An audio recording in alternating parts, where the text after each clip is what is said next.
हम एक की बात थोड़े कर रहे हैं, हम पूरी स्वर्ण समाज की बात कर रहे हैं। तो स्वर्ण समाज के आप ही ठेकेदार हुए? हाँ, हम ठेकेदार नहीं हुए, हम उस समाज का पले बड़े बेटा है। यादव समाज के ठेकेदार वही है। ठेकेदार शब्द क्या होता है लोकतंत्र में? अरे ठेकेदार, आप कह रहे हैं कि हम ही ठेकेदार नहीं है, उस समाज का हम बेटा है। हम अपने हक अधिकार की लड़ाई लड़ेंगे। हम उसको इस शब्द में लोग हमको ठेकेदार मान ले, चाहे इसका एजेंट मान ले। राजनीति करना चाहते हैं ना इसके? हम राजनीति नहीं करना चाहते, हम राजनीति जमीन बेचकर राजनीति नहीं करना चाहते। वीआईपी पार्टी के प्रवक्ता हैं पुरुषोत्तम, और अभी महागठबंधन के सरकार पर इन्होंने खुलकर कई बातें बता रहे थे कि यह सवर्ण विरोधी है। हमें बताएंगे कि कैसे सवर्ण विरोधी। देखिए, सबसे पहली बात है कि महागठबंधन की सरकार और महागठबंधन के नेता, और जो महागठबंधन की एक सबसे बड़ी पार्टी राष्ट्रीय जनता दल है, उनके नेता आदरणीय बिहार के डिप्टी सीएम श्री तेजस्वी प्रसाद यादव जी जाकर के मोकामा के एक बड़ी सभा में कहते कि हम A-Z की विचारधारा को लेकर चलने वाले लोग हैं, और हम हमारे पार्टी में A-Z के लोगों को मान्यता मिलता है, चाहे वो भूमियार हो, ब्राह्मण हो, लाला हो, राजपूत हो, यादव हो, दलित हो, महादलित हो, ओबीसी हो, जो भी हो, सबका हम सम्मान करते हैं। लेकिन यह बात सिर्फ भाषण तक ही रह गई सीमित। जमीन पर इसका देखा जाए तो कुछ और ही मामला हो गया है। तो इसलिए हम लोग उनको सवर्ण विरोधी के रूप में जानते हैं, और सवर्ण विरोधी मानसिकता उनके अंदर पनपता है, और सवर्ण विरोधी मानसिकता वाले ये महागठबंधन की सरकारें अभी बिहार में चल रही है। देखिए, आप सवर्ण विरोधी बोले, ठीक है।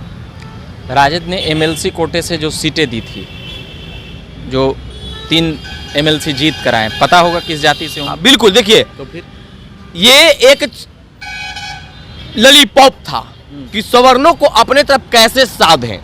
नहीं, इसके लिए तेजस्वी का RJD में ही आलोचना हो गया था। अरे अब फिर कि आप खाली सब स्वर्ण के दे रहे हैं। आप ये देखिए, हमने ऐसा ही नहीं मिला, हमने उनको बोचहा जिताया, हमने उनको मोकामा जिताया, MLC का टिकट दिया, MLC के चुनाव भी जीतवाए।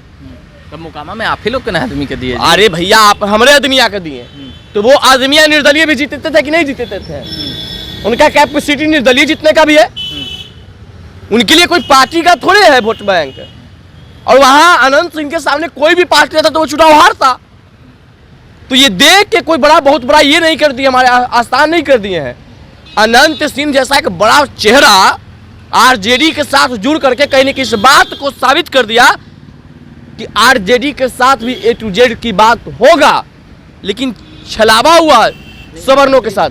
मंत्री भी बनाए थे, मगर कुछ मामले ऐसे हो गए विपक्ष के द्वारा उठाए गए कि उसके बाद उन चीजों को। मांझी से भी एक मंत्री बने, जीताराम मांझी जी के बेटा, मामला हुआ हट गए, दूसरा मांझी तुरंत मंत्री बन गया। आज कार्तिकेय मास्टर साहब और सुधाकर सिंह को इस्तीफा दिए न जाने कितने महीने बीत गए, क्या उनके अलावा कोई भूमियार में नेता नहीं था उनके पास? राजपूत का नेता उनके पास नहीं था? तो आपने मंत्री क्यों नहीं बनाया? क्यों नहीं आप उनको मंत्रिमंडल का जो खाली सीट सवर्णों का खाली सीट है उसमें कौन सवर्णों को जगह दी आप? ये तो मुख्यमंत्री का विशेषाधिकार है ना इस पे। और ये विशेषाधिकार मुख्यमंत्री का है, तो ये भी विशेषाधिकार तो मुख्यमंत्री का कि अपने मंत्रिमंडल में सभी लोगों को ध्यान दे, सभी कास्ट को ध्यान दे। मतलब आपके कहने का मतलब, जब NDA की सरकार था, सुन लीजिए, NDA की जब सरकार था तो उस समय भी विशेषाधिकार नीतीश कुमार का था। तो उस समय जीवेश मिश्रा मंत्री हुए, विजय कुमार सिन्हा आपको विधानसभा का अध्यक्ष हुए, बहुत सारे लोग उस समय मंत्री बने हुए थे। लेकिन उसके अलावा, उसके अगर अपोजिट में हम लोग इस महागठबंधन की बात कर लेते हैं तो उसके अपेक्षा इतना कम है मंत्रिमंडल से हम लोग का जगह नगण्य अवस्था में। RJD तो है ही नहीं है जगह। विजय चौधरी का नाम सुने? जनता दल यूनाइटेड के कोटे से हैं, जदयू के कोटे से हैं। आप बात करेंगे फिर झा जी का, संजय झा का, तो वो जनता दल यूनाइटेड के कोटे से हैं। मैं राजद की बात कर रहा हूँ, जो राजद MLC के टिकट देकर के सवर्णों को साधने का प्रयास किया था, मैं उस राजद की बात कर रहा हूँ, जो पटना के बाबू सभागार में जाके ये कह रहे थे कि हम बिना आपके मुख्यमंत्री नहीं बनेंगे। मैं उनकी बात करने आया हूँ। उनके पार्टी से कितने भूमियार ब्राह्मणों, लाला राजपूत को मंत्रिमंडल में जगह दिया गया, ये बात बताए ना। मतलब आपके कहने का मतलब वो कि भूमियार, राजपूत, ब्राह्मण, इन लोगों की हिस्सेदारी उपेक्षित किया गया है इनके सरकार में। हम लोग को उपेक्षना हुआ है। चाहे मंत्रिमंडल की बात कर ले या बात कर लेते हैं अपने 10% आरक्षण का। 10% आरक्षण जब भारत के यशस्वी प्रधानमंत्री मोदी जी सवर्णों को दिए थे, दिए न जी, तो यहाँ भी तो मिल रहा है। तो मोदी जी ने दिए थे भैया। हाँ। लेकिन जब 10% आरक्षण को पारित किया जा रहा था लोकसभा और राज्यसभा में, तो इनका पार्टी के नेता वहां छाती पीट रहे थे, विरोध कर रहे थे। और जब मिल गया तो यहां भी उसी प्रकार का दिखा। आज विरोध कौन कर रहे थे? राजद की तरफ से विरोध मनोज झा कर रहे थे। तो बड़े नेता है ना, बड़े नेता है राजद के, राज्यसभा के सांसद है, एक अच्छे वक्ता भी है। जब वो विरोध कर रहे थे, कोई पार्टी का बड़े नेता विरोध कर रहा है तो कहने की पार्टी के बड़े नेताओं के सहयोग से ही विरोध करता है। और आपको ये समझना होगा, अभी स्टेट का एग्जाम होने वाला है बिहार में। ओबीसी को अंक में छूट मिला, SC ST को अंक में छूट मिला, और हमारे समाज को अंक में छूट क्यों नहीं मिला? इसका बात का जवाब दीजिए ना। तब तो सवर्ण विरोधी आपको कहते हैं। क्या बिहार में जो 10% आरक्षण जो है EWS के सिर्फ कागज पे है, हकीकत में नहीं है। अरे आप शिक्षक एग्जाम में कहाँ है? नहीं तो कई नौकरियों में तो है शिक्षक वाला। अरे तो क्या है? बिल्कुल नोटिफिकेशन मेरे पास है। हाँ। उसमें OBC SC ST को दिया गया है अंक में छूट। हमारे समाज को सिर्फ वंचित रखा गया उससे। क्यों? UPSC BPSC में बिहार सरकार PT के रिजल्ट निकालेगा, मेंस की तैयारी के लिए सभी समाज के युवाओं को 1 लाख रुपया का प्रोत्साहन राशि देती है। उसमें हमारे समाज के लोग वंचित क्यों है? हमारे साथ सौतेला व्यवहार क्यों होता है? इसका जवाब दीजिए ना। मैं ऐसा ही थोड़ी आपको सवर्ण विरोधी कर रहा हूँ, मेरे पास एविडेंस है, प्रूफ है। अच्छा, तो जो 10% EWS है वो बिहार सरकार लागू नहीं कर रही है, ये आपका कहना नहीं? लागू करते हुए उसको सिर्फ जमीन पे नहीं उतार रही है, ये बात है। कैसे? जब वो कोटा दे दिया 10%, 100 में 10 सीट आपको शिक्षक बहाली में क्यों नहीं अंक छूट में हमको मिला? मैं इसकी बात में करने आया हूँ। कौन सा शिक्षक बहाली? ये अभी वाला? ये अभी नहीं, पहले वाला में तो था 79,943 जो शिक्षक अभ्यर्थी का बहाली होने वाला है BPSC के आधार पे, मैं उसका बात करने आया हूँ। इसमें नहीं है? नहीं है। नोटिफिकेशन हम दे देंगे, आप लगा लीजिएगा।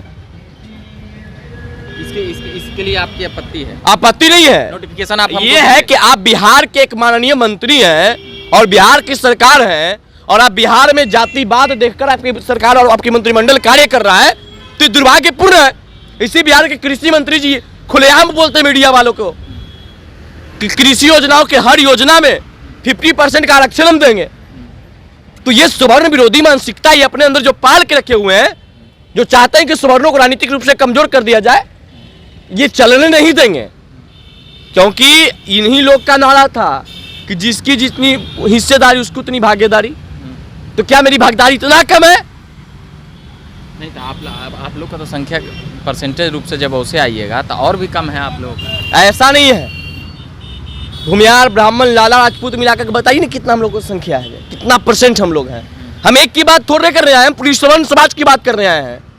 तो स्वर्ण समाज के आप ही ठेकेदार हुए? हाँ, हम ठेकेदार नहीं हुए, हम उस समाज का पले बड़े बेटा है और उसकी चिंता हम करेंगे। यादव समाज के ठेकेदार वही है। ठेकेदार शब्द क्या होता है लोकतंत्र में? अरे ठेकेदार, आप कह रहे हैं कि हम ही ठेकेदार नहीं है, उस समाज का हम बेटा है। हम अपने हक अधिकार की लड़ाई लड़ेंगे। हम उसको इस शब्द में लोग हमको ठेकेदार मान ले, चाहे इसका आप राजनीति करना चाहते हैं ना इसके? हम राजनीति नहीं करना चाहते। हम राजनीति जमीर बेचकर राजनीति नहीं करना चाहते हैं, और स्वाभिमान बेचकर राजनीति नहीं कर। जमीर बेचकर अगर अमीर बनना होता तो हम सब बहुत सा बिहार में पार्टी उसका तलवार चाट करके आज हम बहुत बड़े व्यक्ति हो जाते हैं। अभी भी तो किसी पार्टी में नहीं है जी। अरे है, लेकिन अपने स्वाभिमान, अपने मान सम्मान और पूर्वजों के दिया हुआ संस्कार को हम कभी बेच नहीं सकते हैं। और जब बात है कि हमारा हक और अधिकार का, मेरा भाई भूखा मर जाएगा, हम दूसरे पार्टी का झंडा ढोलने में बेचल रहे हैं, वो बात नहीं करेंगे। हम आने वाली कल की लड़ाई लड़ रहे हैं। और जब बात बिहार में जात पात खत्म करने का है तो सब लोग एक साथ मिलजुल कर कहे कि इस देश से SC ST कानून खत्म कर दिया जाए, इस देश का में आरक्षण खत्म करके जाति आधारित आरक्षण को खत्म करके गरीबी के आधार पर आरक्षण लाया जाए। मैं आपके साथ रहूंगा। नहीं तो आप ऐसे करके अपना एक राजनीतिक जगह बनाना चाहते हैं भैया। मेरे पिछड़ा लड़ाई हो गए, आप लोग का राजनीतिक दुकान हम कर लिए ना, यही बात, यही दिक्कत है। यही लोगों का मोनोपोली है कि जब सवर्ण समाज अपने खुल के अधिकार की बात करता है तो उसको कह दिया जाता है कि आप अगला पिछड़ा करना चाहते हैं। और लोग खुले मंच से बड़े बड़े मंत्री बोल के चले जाते हैं कि हम दलितों की बात करने आए हैं, हम पिछड़ों की बात करने आए हैं, हम शोषितों की बात करने आए हैं। कोई अपने आप को ये कहता है कि हम OBC के बहुत बड़े नेता है। तो उनसे यह सवाल अगर पूछा जाता तो शायद इस देश से जातिवाद खत्म हो जाता। लेकिन यह बात सिर्फ सवर्णों से पूछा जाता है। तो हाँ, मान लीजिए, नहीं उनसे भी पूछते हैं, तो मान लीजिए कि हम राजनीति कर रहे हैं, जात के नाम पे आए, मान लीजिए। लेकिन हाँ, जब बात आया हक और अधिकार का तो हम लड़ेंगे और लेंगे भी, लेके रहेंगे ना। तो और क्या है, किसी का राजनीतिक ये बिहार बपोती तोड़े है। आपका एक आरोप था मंत्रालय को लेकर कि भूमियार राजपूत मंत्रालय, स्टेट और जो बिहार सरकार के कृषि मंत्री जी खुलेआम बोल रहे थे कि कृषि योजनाओं में हम 50% का आरक्षण ला के देंगे योजना में। ये योजना अगर पारित हुआ तो हम लोग सड़क पर भी आंदोलन करेंगे, क्योंकि यह नियम नहीं है। पार्टी की तरफ से करवा कि जाति की तरफ से करवा? हम अपना समाज की तरफ से करेंगे। पार्टी हमारा अब इस एजेंडा पे खड़ा होगा नहीं होगा वो अलग मामला है, लेकिन हम खड़ा है। ये वो पार्टी बदलिएगा, पहले जदयू बदलने नीतीश जी जो रहे थे, फिर अन्य लेकिन आप एक चीज गौर कर लीजिए कि हम किसी के साथ थे लेकिन समाज के साथ बने हुए थे। और जहां समाज की बात आएगा, जहां मान और स्वाभिमान की बात आएगा, किसी को बुरा लगे तो लगे, मैं उसका जिम्मेदार नहीं हूं, क्योंकि हम समाज में पैदा लिया और हम आज समाज की बात नहीं करेंगे, हम अपने हक अधिकार की हम बात नहीं करेंगे तो करेगा कौन? चलिए, समाज के नेता हैं पुरुषोत्तम जी, इनका कहना है कि हमारा EWS छीन लिया गया। बाकी और भी तमाम चीज़ें इन्होंने बताई कि भूमियार और राजपूत के मंत्रालय हटे तो भूमियार मतलब फॉरवर्डों के उपेक्षित मंत्रालय में क्यों किया गया। बाकी कैमरे के पीछे अभिनव जी हैं, मेरा नाम रविकांत हुआ। आप बने रहिए झकास भारत पर। धन्यवाद।